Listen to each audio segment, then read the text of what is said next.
Or we can have the longest cold open in the history of the show. Us just immediately talking about ice baths. Ice baths. Too. Us being provocative. Yeah. Cold open. Yeah. I'm gonna let Chris tell you something else. He's gonna take something else away from you that you love dearly. Joint prehab. I hate prehab. What does that mean? What is prehabilitation? Dude, are we recording already? Yeah, no, we're recording. Good. Other people would be like, well, I want to recover as quickly as possible. And that's like a step in the right direction. Don't do ice baths. Yeah. Ice baths are not going to hurt you. Yeah, they could. Au contraire, Goose. If you lower your core body temperature too much, that's not good. Right. So if you have an ice bath that's like 30 degrees, which people try to like do, and they're like, oh, it's so cold, like I almost got frostbite and my toes are numb. Like, don't do that. It should be like 60. 60? Yeah. Like 55 degrees. No, man. So the research on cryotherapy is terrible. And the research that does exist shows that like it doesn't work. And the research that shows it might help, all the water temperatures are like 55, 60 degrees. So anyways, this is the Game Point Performance Podcast, episode 7.5. We have a soundboard now. It is 7. It's that's a terrible one. I'm not going to use that one again. Why was that the introduction? I don't know. That was terrible. I didn't know what violin was until I pressed that. That's good. Is there any way to get that closer to the microphone? I feel like the people are going to want this. Yes. There we are. Set it up better for that. Yeah, welcome. Happy holidays. We're in the midst of those, I guess. Welcome to potentially 2019. Yeah, maybe you're seeing this in the new year. Yeah. If you are, then hello. It's 2019. If you're not, be safe on New Year's. This is a message from the past. I have time traveled into 2019 to give you important information about cooldowns. It's just us, this is us just crapping all over everyone's hopes and dreams again. Ice baths, forget about it. Foam rollers, chop them up, throw them in a wood chipper. Whatever. If it feels good, the end of the day, the question is like, how's it working for you? What's it feel like when you don't do it? We want to empower everyone to be a scientist. Yeah, you're all scientists. Put on your lab coats, everyone. You ever hear something from someone that's like in this fitness world and you think like, that sounds like bullshit. And then I don't know, this doesn't have like an actual beep. I wish it did. Whatever. That's a good one. Is there like just a regular just beep? That's not it. There's your truth bomb now. Every time you drop a truth bomb. Oh, yeah. That's Bo. Oh, gosh. Yeah, that virus is going around. Please. Yeah, man. We've all had it. That's a good one. Not really. All right, so today we are answering some questions that we got within our Game Point Performance Facebook group. And for our members, if you haven't joined the Facebook group, you are missing out. We, on a daily basis, are getting video submissions and questions from our membership that could help you better perform your workouts based upon our answers and our responses to quote-unquote form checks, because we do want to encourage people to submit videos there so they can get feedback from Chris and I and at this point improve their movement quality. We've probably coached hundreds of exercises and movements. So you get in there, you got questions about something, we've even like filtered all of the posts out so you can see like, oh, exercise questions, and you can look through like you really got a question about your deadlift form or your squatting form. There's probably 20 examples of each with feedback from one of us. Yeah. And even feedback from the other athletes, which is great. Yeah. People are starting to see what we see and are able to like point out some things that very clearly they would not have been able to point out a couple months ago.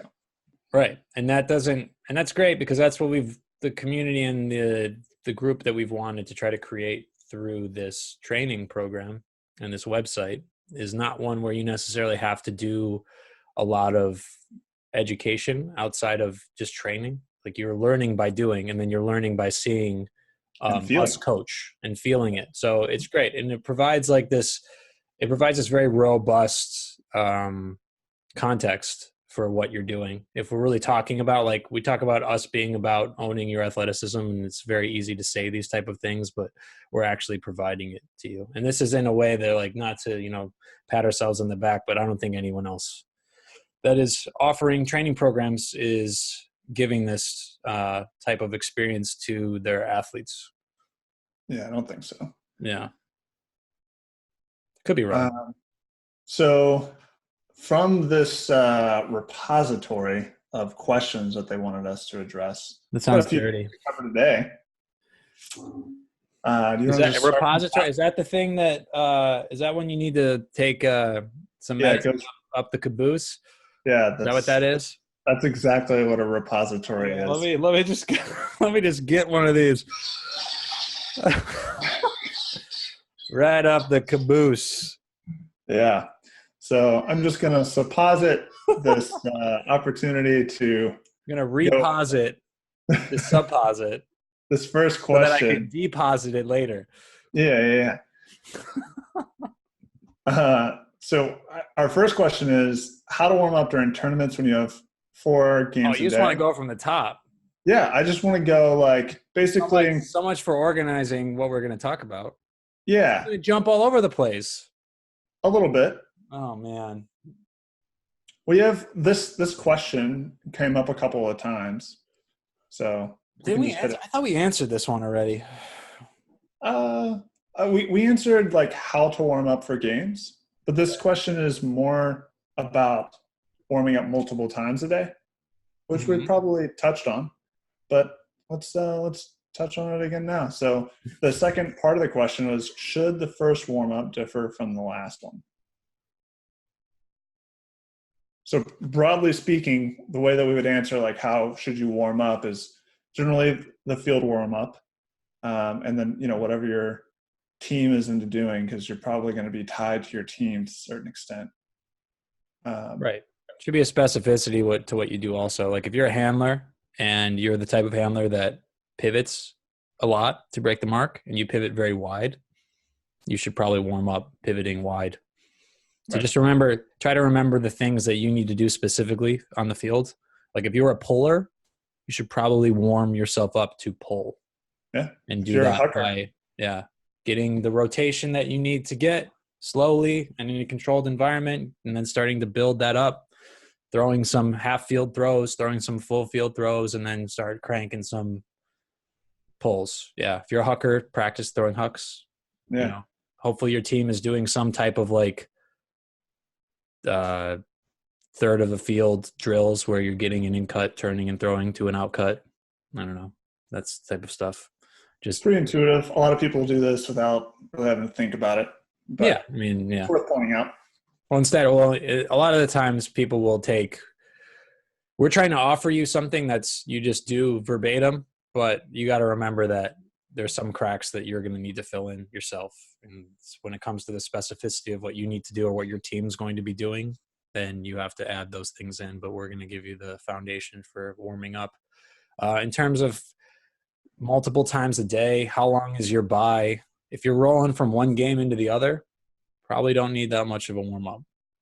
Maybe just if you feel like you've gotten tightened up, could easily just do some repositioning stuff and then move yourself around. All the warm-up stuff, especially the stuff on the ground, is things that you can revisit if you're starting to feel like strangely tight and twisted over the course of the day.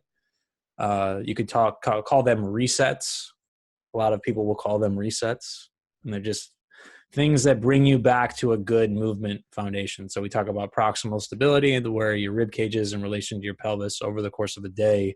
You can kind of get out of those positions with fatigue, and with, all of these athletic movements are more or less extension driven, especially with propulsion. So we want to be able to like balance ourselves out with this loading and propulsive balance of movement, because those are your two strategies.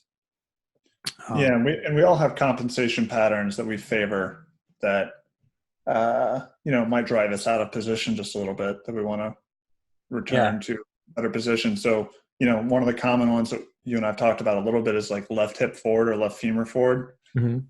And I'm one of those people that has to take note of myself partway through the day, and like I can even just look down at my belly button sometimes and see that it's pointed to the right just a little bit whenever I start to feel that. And so I know to get on the ground and try to get repositioned a little bit. Yeah. Should the first warm up differ from the last one? Really just addressing what you're feeling, right? And whether or not you feel actually cooled down. Yeah. If you had a 3-hour buy, and like you took a nap, or you guys went and sat in the car for 15, 20 minutes to go to a restaurant, and then sat at the restaurant and then came back, then you probably need to revisit the warm up. I think most teams do a pretty good job of this. Yeah. But yeah, does it need to look different? No. I in an ideal scenario, if you move pretty well and you don't have any type of injuries that you're dealing with, like once you own your positions and stuff, you can just kind of do, you can do as little as you need. Right. Yeah. I mean, once you stop feeling the things, right? Yeah. If you were to do, so if you know what to feel, and you can do a lot of these like repositioning drills and just go right into like a dynamic warm up for a lot of people. You don't need to be doing all of these. Like, we have very specific progression of movements, and we make sure that everyone visits these things for long periods of time. And some people may need to do them forever, but the goal is to eventually be able to move well enough that you don't have to do all these different iterations of movements on the ground. You could just do maybe 2 or 3 that are big bang for your buck movements, and then you doing a normal like track style, soccer style dynamic warm up, cone to cone, will be enough once you move well. Yep. Yeah, but I don't want to get too much into that. While we're on the topic of warm ups, do you want to go ahead and jump into a lens question about what influenced the current warm up? I mean, yeah, it's so people talk about using like a movement based approach, and they're people that are more in the know of the fitness and like the health and performance realm know about certain things like DNS and PRI and these fancy acronyms that represent these models of health and performance. A lot of them lean more towards the physical therapy side of things, but the things that all of these training models get across just boil down to movement principles. And if you can understand the physics and the forces that are taking place in the body and outside the body at all times, then you can kind of use those things to reverse engineer movement. So the basis for a lot of it comes from my study of like developmental kinesiology, like how a human being learns to get onto 2 feet and then locomote or move around. So a lot of like gait-based stuff. And a lot of it is just based on how joints are meant to load and unload, and those being the 2 options that we have for movement. Want to be able to guarantee or ensure that I can load both sides well. And you were talking about earlier, like an example of having a left hip that's forwards, which then would mean that my left hip is in a more propulsive position. So I need to be able to figure out a way to load into that side. And the things that that we're utilizing in our warm-ups in terms of hip shifting and positioning will allow you to get into those positions. And we take it farther and closer to the ground in order to help with ease of use. So if I take other joints out of it and I'm trying to get into a position of loading on my left, then me laying on the ground or me laying on my side might help with that. I don't know. Do you think that helps answer in a general sense? Yeah, I think that helps in a general sense. So I could get into like the specifics of these courses that I've taken and what about these courses is useful, but I think that's really what it comes down to. It's like, is this a PRI warm-up? No. Is this a DNS warm-up? No. Is this program based on Guy Voyer's work in Eldoa and all these like different words that people don't really need to know what they are? It's like all these courses that I've taken over the last 10 years. Like, yeah, these things have helped influence my thought process. But if you take the unifying factors of all of these different models that work, and you can create sort of a grand unifying theory of health and performance, a lot of these things rely on, the universal truths or like physics. So if you understand physics, you understand the makeup of anatomy and physiology for a human being, and then how the physics affects those things, then it's very easy to be able to like boil things down into these constituent movements and ability to move in these certain ways that will help translate to being able to perform athletically or just as a human being. So like, that's another thing we get a lot of questions about, like, oh, well, like what would you do if I'm just like trying to get more fit, or if we actually have a few athletes who don't play Frisbee anymore. They used to, and they know of us, and they wanted a career training program, and some of them are triathletes, and some of them like to run marathons, and they want to know, like, is this applicable to those other sports? And the answer is yes, because we're not training Frisbee players. We're training human beings that want to be able to load and unload joints and do it with varying levels of proficiency and reactivity. And the specificity really comes from what are like the key performance indicators of the sport, and then what are the needs on the field in terms of like work and rest. And those are the things that we can tailor more towards ultimate athletes in the program. And that's what we do. But generally speaking, these things are based off of like these unifying theories of human movement. Right. Hopefully I haven't bored everyone to tears. Well, it's especially true of our warm up. If when we talk about training, there could be wider and wider gaps between what we do and like what American football looks like. Just because there are, yeah, and so people would be like, oh, well, why don't we do like hypertrophy phases, and why don't we do like barbell cleans and stuff like that? Because a lot of these exercises are super important in football, and a lot of the basis from a historical sense for strength and conditioning is from the American football world. And those exercises exist in that world because they are helpful for what you could call like armor building.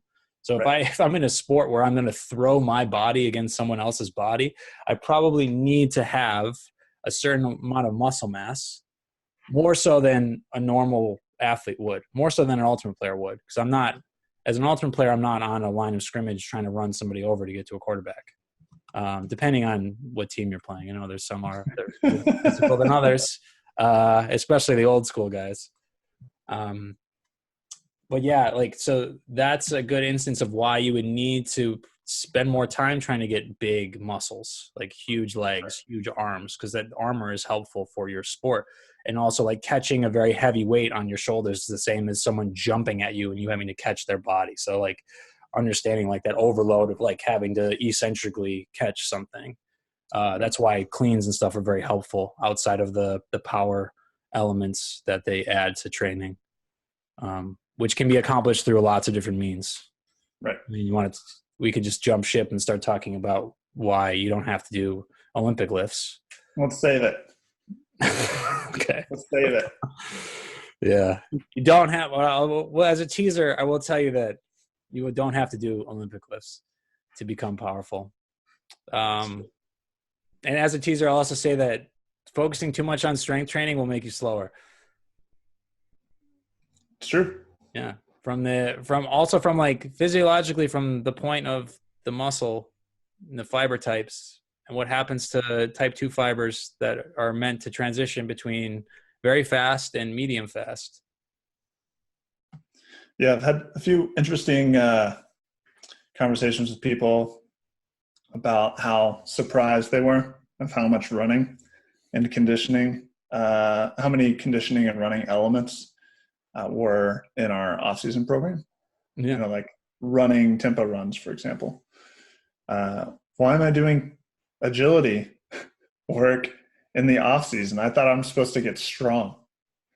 Yeah, I mean, we're not even doing a lot. We're doing enough. Right. So it's like if you were to come to us as an elite client or an athlete that had a specific goal to get better at one of these things, you would probably be doing way more of that. Like if you came to us and you were strong. So if I have a goose come to me, for instance, and they're already very strong and very powerful, then I probably won't spend a ton of time working on those qualities because we're there already. Like you could probably trap our deadlift 500 pounds if I wanted you to.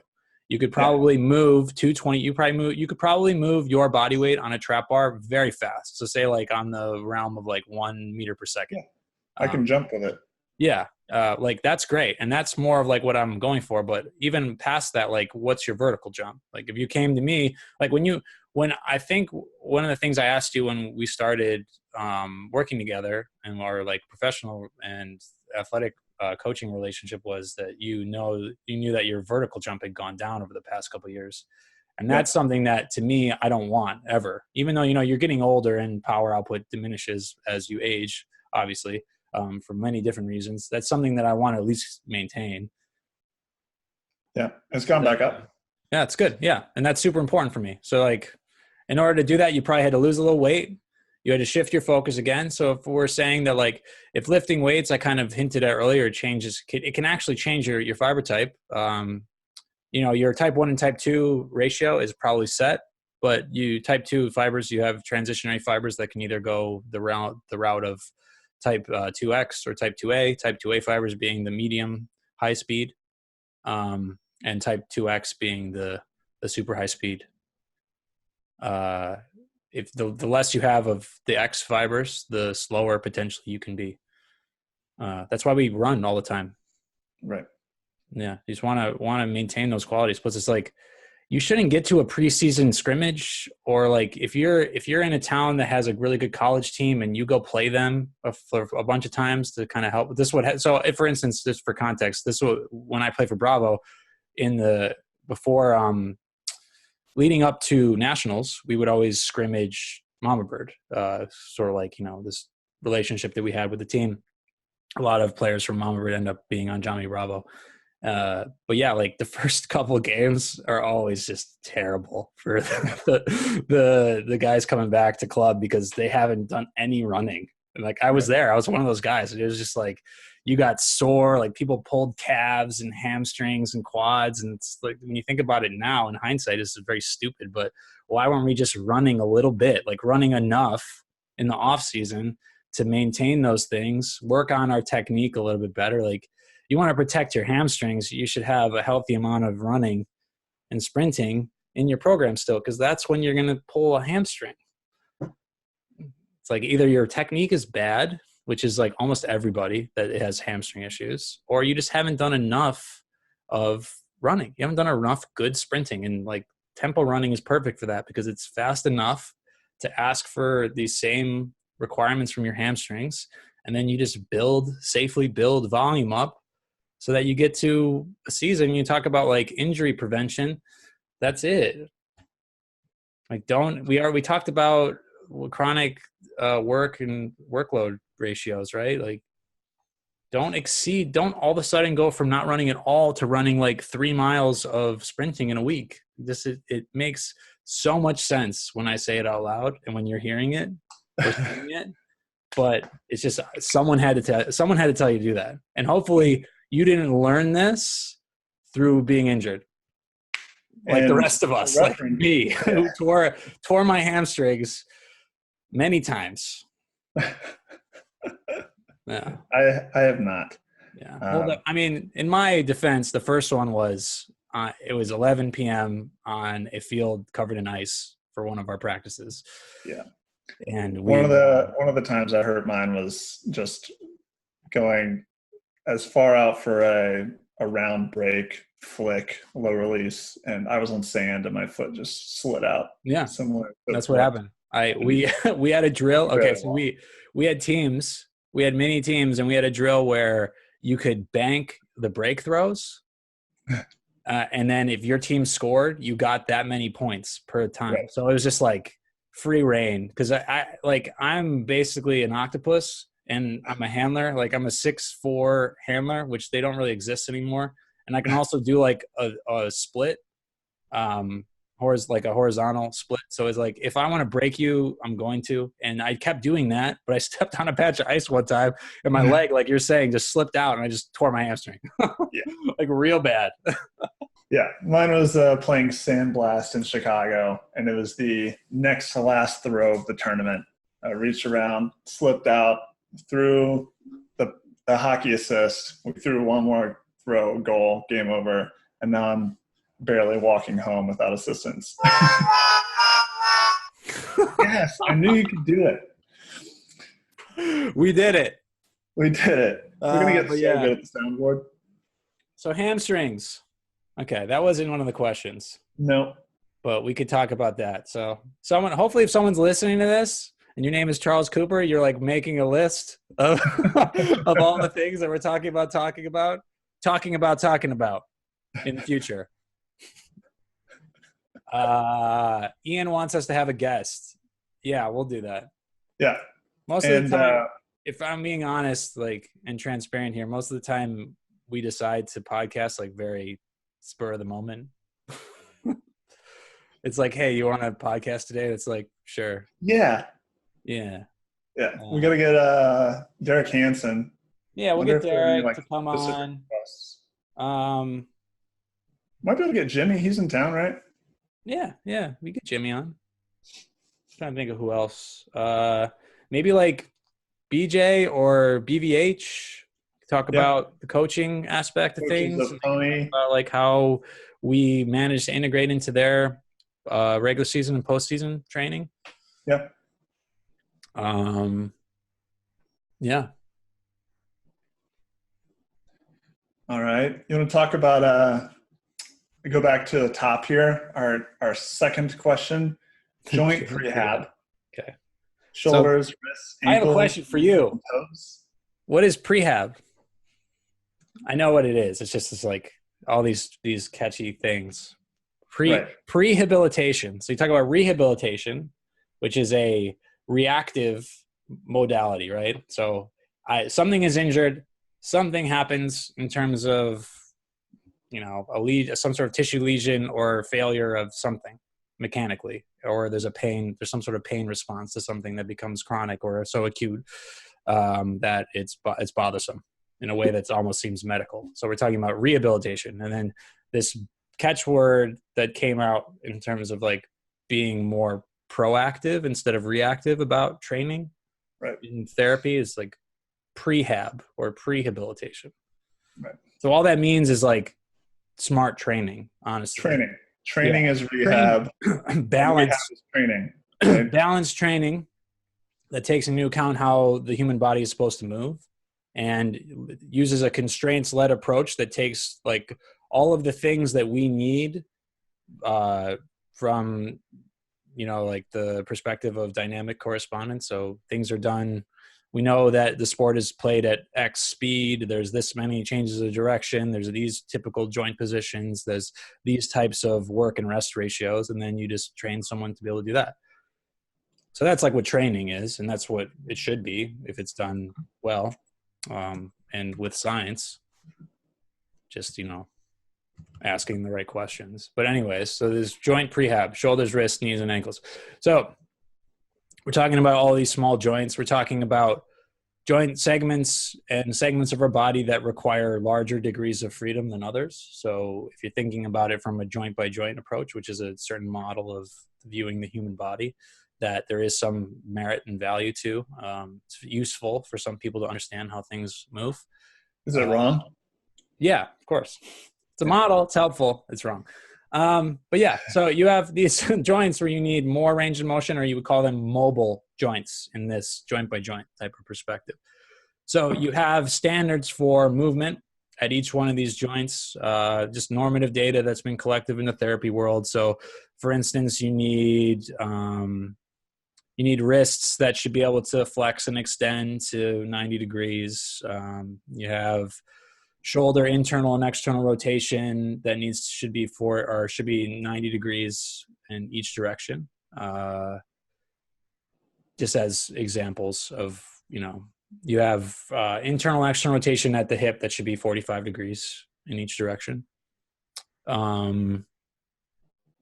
Yeah, those are just kind of examples of that. It's like, what do you do in order to prehab those joints? So to train the joints before an injury. Yeah, and if you want to know like how to affect those joints, it's not necessarily like when you think about like what might be restricting the movement of those joints, you got to think about what's happening closer to the center of the body. So if movement is a behavior that emerges from the positioning of your spine in relation, your spine attaches to your sacrum and your pelvis and your rib cage. So then those type of positions are where you want to attack first and you want to address first, so that all of the external joints and the distal, so farther from the middle of the body, can kind of fall into the right places. So an approach where you just take a band and do a bunch of external rotations with shoulders, or external rotations with mini bands around the knees for the hips, thinking that that is going to be helpful just from an exercise perspective. You want to address position first.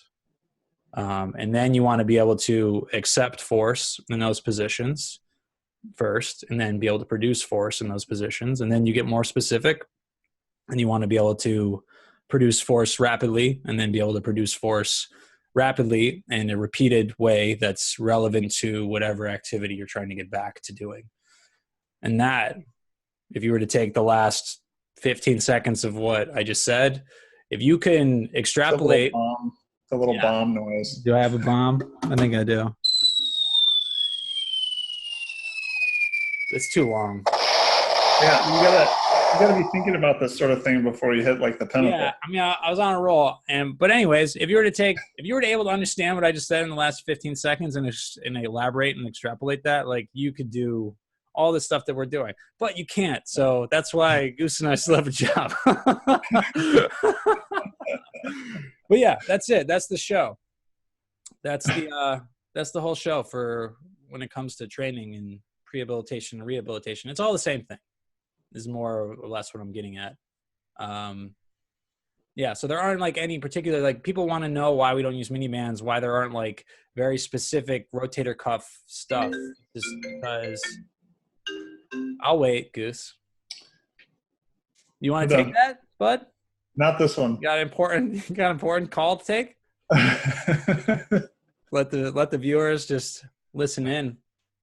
You're writing a novel? Yeah. And little protagonist, little antagonist. So yeah, things that need to be able to move. So Raha also asked about toes in the list. Right. Okay, so these are the things. If you can't bend your toe like 90 degrees from the ground, it's not where it should be in terms of, you talk about, I guess you would call that big toe extension. Yeah. Or flexion, whatever, depending on which position you're in. Big toes and toes are supposed to be able to move. So if they don't, and you got like feet that are squeezed together like this, and you're jammed into shoes all the time, that can be an issue. Ankles are supposed to move. Hips are supposed to move. Ribs are supposed to move. Yeah. Glenohumeral joints, so the ball and socket. The upper cervical. Like all these things are supposed to have more movement than their closest proximal above and below. So like, for instance, upper cervical, my skull moves. So your skull does move. It moves. It walks just like everything else walks, which is kind of wild to think about, but yeah. So that happens. And then you have more motion on the segment below, and then you have less. You're supposed to, at least. When you have a mismatch of this like alternating order of more mobile or less mobile segments, then that's where you usually end up having a bad time. So a good example of this would be low backs. So if my hips are supposed to be pretty mobile, and then my rib cage and my upper back are supposed to be more mobile, and my low back is supposed to be more of a stable segment, if I have to ask for more movement from my lower back because I have some type of tightness above or below, then you're going to exceed your capacity to move at that one segment, and then you might end up with some type of injury or pain, maybe.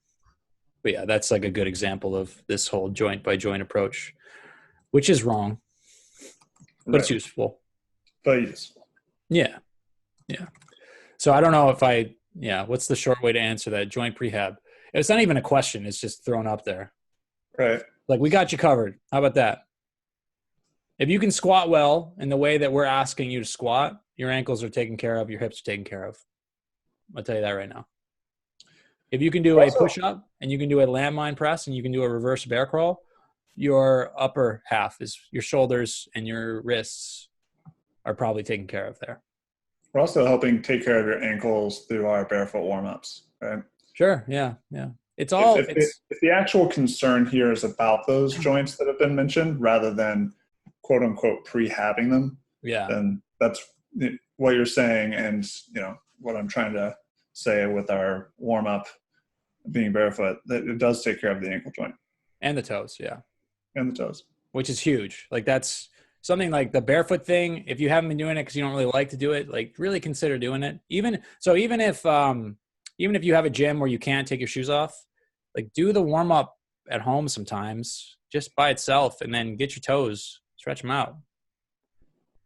They got to be able to, like, if I'm lacking hip extension, and part of it could have to do with the fact that I have not gone into my toes from a mobility perspective forever. So if that's the case, then things have to compensate to drive me forwards. Can't really deliver force through my big toe like I'm supposed to if it's malpositioned. Right. Yeah, I think that was answered. Yeah. We went the long way around. That's right. This is not our 2-minute. Yeah. This is the long-winded Q&A, really. Right. How many more of these we want to do? Or we want to just like save it?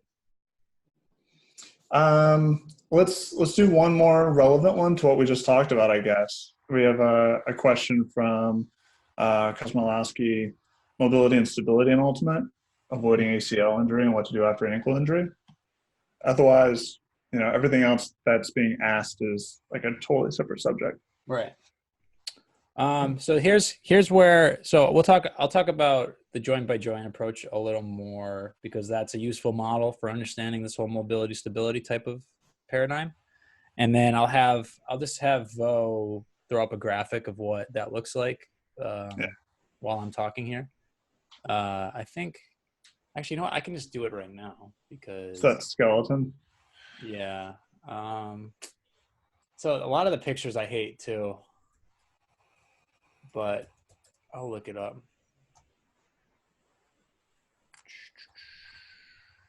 Kevin Carr has like the best one, but I don't think it's public. I think he sent it to me. He's also got a nice beard. Yeah, he's a good looking man with a really nice beard.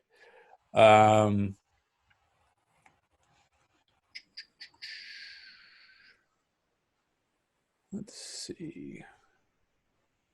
Okay, so let's use this. Let's use this as an example. Doesn't have the toes, which is always my pet peeve for these pictures. But yeah, so in this model, based on what we're talking about mobility and stability for ultimate, for anything, mobility and stability for movement, for human movement. So it's important to understand that you see this before you, this like model of the joint by joint approach. if you're not positioned well with your rib cage and your pelvis, then these rules don't really apply. And in fact, will often get flipped. Okay. So if we talk about proximal stability and what we've got going on right here between your ribs and our pelvis, this is going to dictate the starting position of your scapulas and your ilium, or your hip bones. Okay. And if those are not positioned well on a well-positioned rib cage and pelvis, then you're going to change the capacities for movement at your hip sockets and your shoulder sockets. And that kind of trickles downstream. Okay. It's important to understand that like this proximal segment here is the majority of which is taken up by your spine. And your spine is like a spring. It's like a reciprocal curve. So if I affect one part of your spine, it's going to affect the rest of the parts of your spine. And that will also change your starting position for movement. So when we talk about mobility and stability, that's why this part, this most proximal part, is something that we address first and foremost, and we care so much about. And then if this is positioned well, and there aren't any other previously existing conditions at these distal joints, or these joints farther away from the center, then we can assume that your movement that's being done with good proximal positioning is going to be asking the joints for the ranges of motion that are more normal for human movement. So it's not necessarily like it's a mobility or a stability problem, so I have to do ankle range of motion, ankle mobility drills, or I need to do planks, or I need to do like Nordic hamstring curls. It's not like there's not like an exercise answer to this. It's a very relative joint position thing.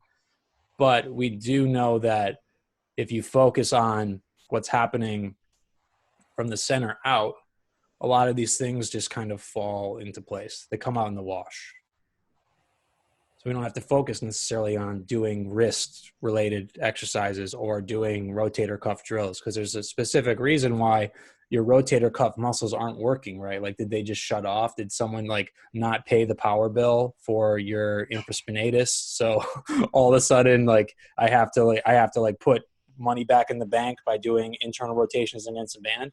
No, that's not the answer. Like these things can help with a symptom of what the underlying actual issue is. Like I have a problem with stabilizing my scapula, or I have a problem with the mobility of my glenohumeral joint. Is that because of what's specifically happening at those joints? Maybe. If there was some type of acute injury or trauma, then maybe that's it. Like, but the likelihood is when you have a movement-based issue that isn't based in some type of pain or some type of trauma, if you just address the proximal position, a lot of these things will correct themselves. And then, you save all this money on having to get shoulder surgery or see a PT or a chiropractor 3 times a week. Yeah, this is part of the simplicity of our programming, right? Like, yeah. Instead of addressing every little malfunction that you may find within your body because you've gone through an FMS screen and you're missing something that would be considered normative, we address the underlying issue as opposed to just a bunch of pre-habilitatory exercises. Yeah. I think a really good example that will help people understand what I'm saying is anyone that has had a hip-related issue, if you were to take that person and put them on a table, it's very likely that on their injured hip or their painful hip, they're lacking internal rotation. So this is like your left side, for instance, probably right. Lacking IR.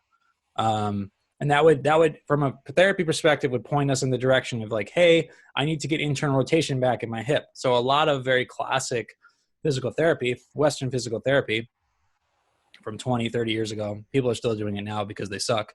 But they're going to take you and do band external rotations with a mini band. They're going to do clamshells. You're going to do reverse clamshells to try to activate all these muscles that for some reason aren't allowing you to get into these joint positions to begin with. Right. So if I take that same person and I put them in a split squat position, I have them point their zipper towards that front leg, lean their weight into that front, and reach their elbow across. I've taken myself and I've repositioned myself in such a way that the joints are allowed to work the way that they're supposed to. You do a few reps like that, you feel the right things, you have the muscles working in the context that they're supposed to in order to load that front hip, put them back on the table. I probably picked up some IR. And I didn't do any prehabilitation. I just used human movement with the rules that we know. The difference between like what we're doing and what someone else might do with like a band or with certain clamshell exercises, something like that, is that like we've continued to ask the questions that are going to take us to what the actual underlying problem is to begin with.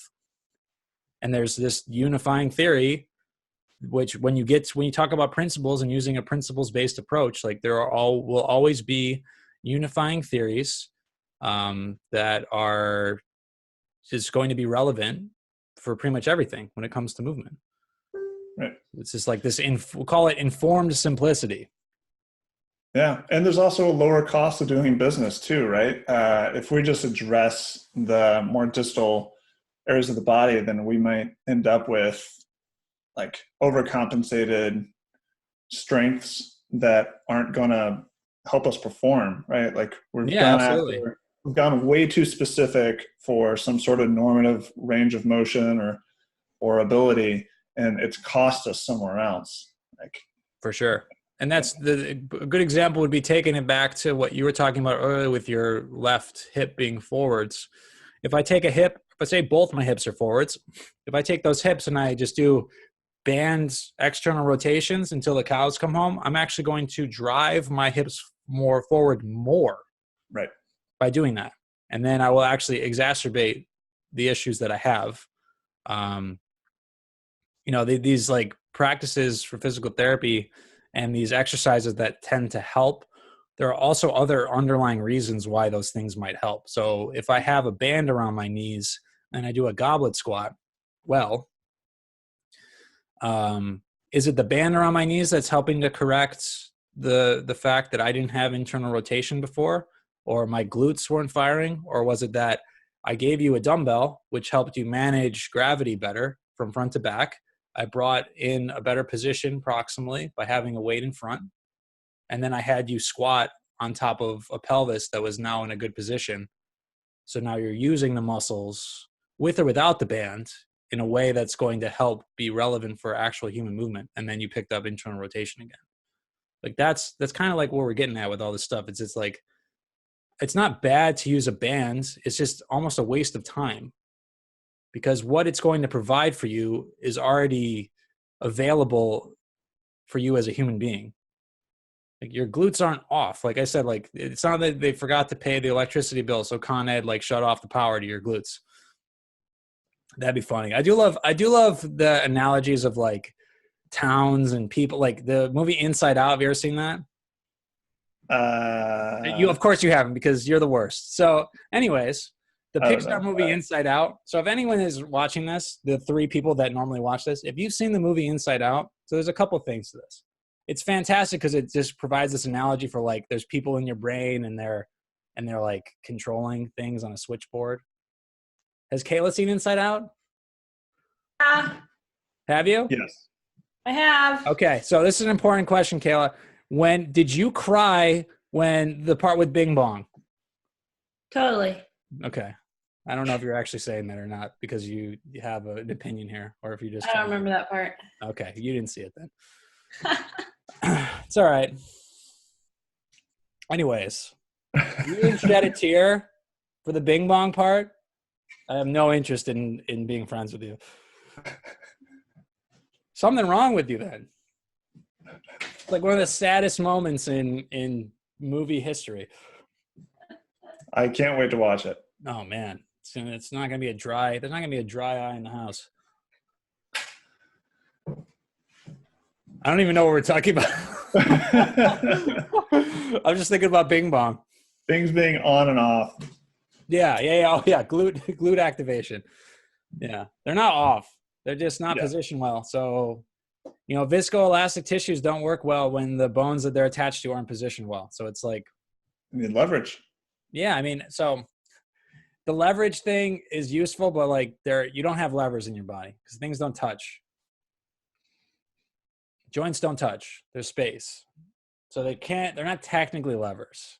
But that analogy. Well, no, they need leverage. They don't necessarily have to have leverage. Would like predicate itself on there being a lever. Yeah, you're right though. Leverage is a good way to put it. I'm not gonna split hairs, even though I already did.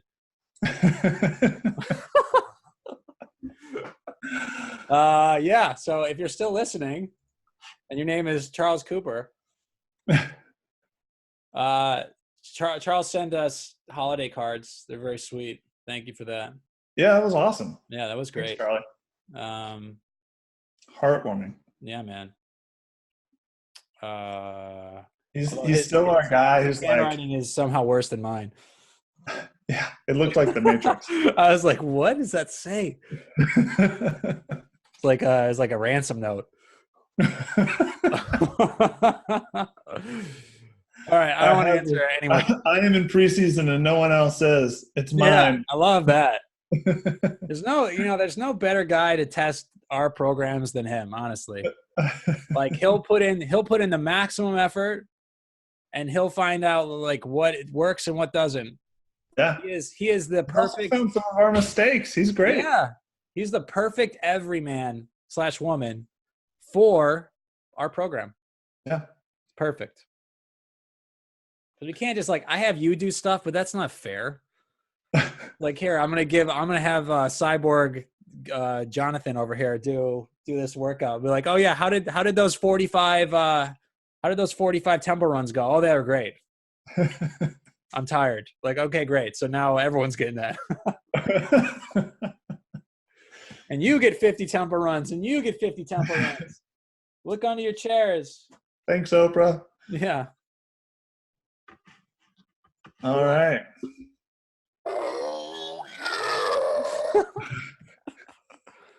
We have some work to do on the timing on the soundboard and the of the soundboard. I'm not thinking about it.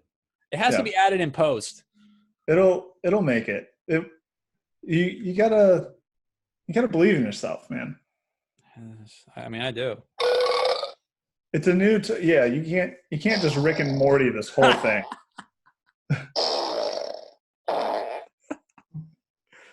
What a child. Someone step on a duck. Yeah, cool. What else do we need? Do we need to talk about anything? I feel like we should have started by talking about EICR, but we didn't. I mean, we'll have replenished gear very soon. Replenished? Yeah, replenished. Yeah, we were low on stock on a lot of stuff. We're also going to work on what words are real and which are not. Replenished? Yeah, replenished. I think you also said library at one point during the library. Yeah, nice. Let's go to the library. Nerd. Yeah. You know how to spell library? What a nerd. Yeah. Library. We've replenished. Replenished? Replenish. I know. Relentlessly replenished. Right.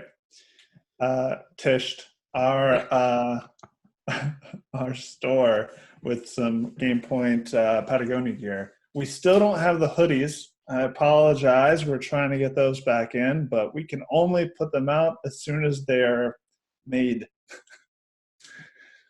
But yeah, as far as big updates, that's about it. Like if people are dialing in around this time, then they'll know that, preseason has started for particular groups of people, and preseason. Everybody but club, basically. Do what? Everybody but club. Yeah, and club will have its preseason start in February. Yep. Almost there. We're so close. That's when everyone that's been fat for the last few months is going to be like, man, I need to train. That's right. And then you're going to try to jump into the preseason with us and get your world just rocked. It's going to be a rude awakening. The people who said, this is too easy, you're going to be just desperately wishing for those days. Yeah, I wish I was still doing light weights in the goblet squat with a hold. Right. The only solace that these people get is that they are not doing slow tempo movements. Also that they're not doing it alone. They can commiserate with everyone on the Facebook group. That's right. They'll finally be able to move weight quickly, but they're in for some fun treats. Just like rest in peace to your glutes once phase 2 hits. Just so maniacally laughing. All right. What have we figured out our cold close for today? The thing that doesn't exist? Close. Okay, so cold close for today. Since 90% of you are doing this wrong, look at your programs, see what the tempos are, and do them correctly. Yeah. If something feels like it's too easy, it's because you're not doing it right. Okay. It's because you're doing the tempo wrong. Every single time I've had someone say, hey, I'm not able to challenge my legs because my grip is giving out. Every single time it's because they've been doing the tempo wrong. Yeah. If it takes, supposed to take 4 seconds is an eternity to go down to the bottom. And you don't count to 4. You count to 5. Or you start with 0 and then count to 4. Right. That's the other common mistake I see people make. You can see them like making with their mouth the numbers, and they're like 1, 2, 3, 4. Like, and then they come up on 4. That was 3. Exactly. That was 3. Yeah. That's why you just put Mississippi or 1,000 after it. 1,000, 2, 1,000, 3, 1,000, 4, 1,000, up. There you go. Yeah, that's 4 seconds. I just go to the next number because my brain is already joggling. You're on fire right now, man. Juggling. Replenish. Joggle. Replenish my joggling. Yeah. It is actually sometimes hard to keep track of how many reps you are in if you're doing 6 to 8 as you're counting the tempos for everything. So it's much easier for me to just count to the next number right into the next phase of the movement. So if it's the isometric, going right into the next number into the standing portion or something similar. Yeah, like get to 4 and then say 5 and then go down and come up and say 6. Go down, come up, say 7, or start from the top if you want. Right. Yeah. But cool. We'll finally start seeing athletes perform these movements somewhat quickly, and it be because they're prescribed that, as opposed to them just blowing past the whole point of the tempo. Yeah, we're slowing you down on purpose. Yeah. Because remember, accept force produce force quickly, and then produce force quickly repeatedly. That's it. Load, propel, done. Repeat. But how? Yeah, that should be it, right? Load, propel, repeat. That's our next one. Movement. That's it. So easy. Yeah. It's so easy that now everyone's going to try to do what we're doing. Let's just call everything that we do prehab. Yeah. Yeah. We're going to come up with a different name for it somehow. We'll call it trickovery. That's it. Trickovery.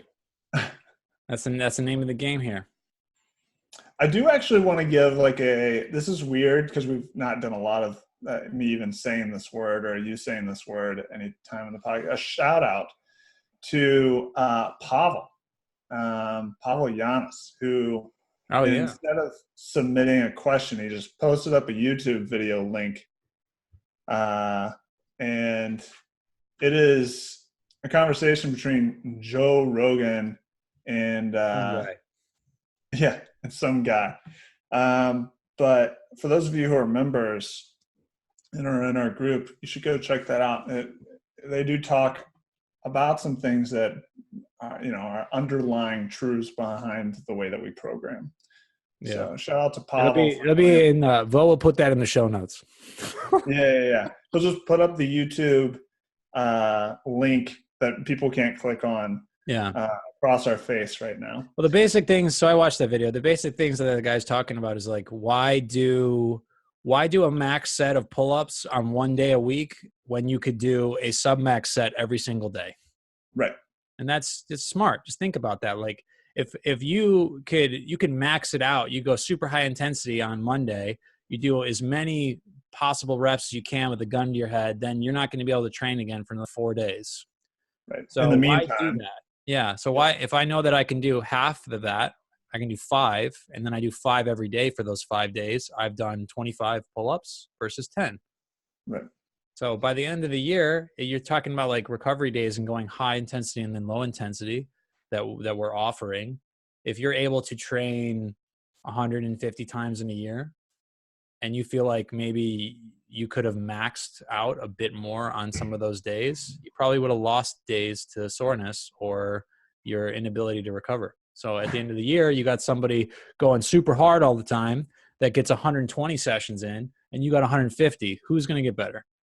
Yeah, I mean, this was me. I was that guy. I went super hard, like 3 days a week, and the days in between, I couldn't do anything. Yeah. We're in a brave new world. No, I mean, we didn't come up with anything. This already existed. Yeah. It's what's new is old. We're just giving you what you need for the sport. Yeah.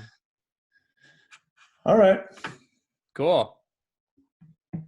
Cold close. Yeah, it's cold. It's cold as ice. Oh, no, what we should. So, Vo, put a video of Arnold Schwarzenegger as Mr. Freeze. Oh no! With a bunch of different like cold puns at the end, and that'll be the cold close. Yeah. The Iceman cometh. That's how we're doing it. I'm afraid that Great. the condition has left me cold to your pleas Signing of off. mercy. See you later. Love you, bye. In this universe, there's only one absolute. Everything freezes. You are not sending me to the cooler. What killed the dinosaurs? The Ice Age! Can you feel it coming? The icy cold of space. Ah, after you're frozen, your icy tomb will plummet back to Gotham. Freeze well. Stay cool, bird boy. Can you be cold, Batman? You have 11 minutes to thaw the bird. Breezy. I'm feeling hot. I find that unlikely. What do you say we heat things up? My passion thaws for my bride alone. Ooh. Talk about your cold shoulder. Frosty! Unless the city bows to my demands, it's winter forever here in Gotham. I hate when people talk during the movie. All right, everyone, chill. Chill. Pheromone dust, designed to heat a man's blood. It doesn't work on a cold-hearted. Now, if you please. Cool party. Commissioner, you have 11 minutes to thaw these people. It's a cold town.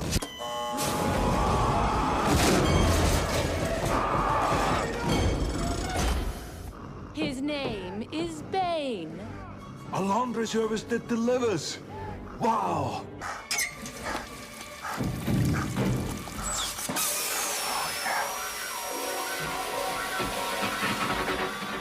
Always winterize your pipes.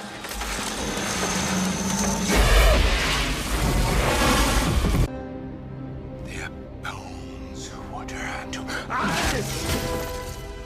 Their blood will freeze in my hands. Yes. If I must suffer, humanity will suffer with me. I shall repay them for sentencing me to a life without the warmth of human comfort. I will blanket the city in endless winter. I will turn Gotham into an icy graveyard. Then, I will pull Batman's heart from his body and feel it freeze in my hands.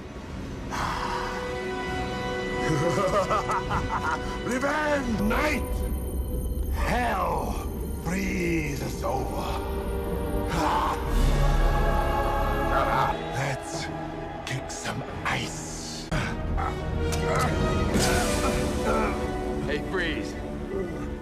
on. Bombs away, Batman!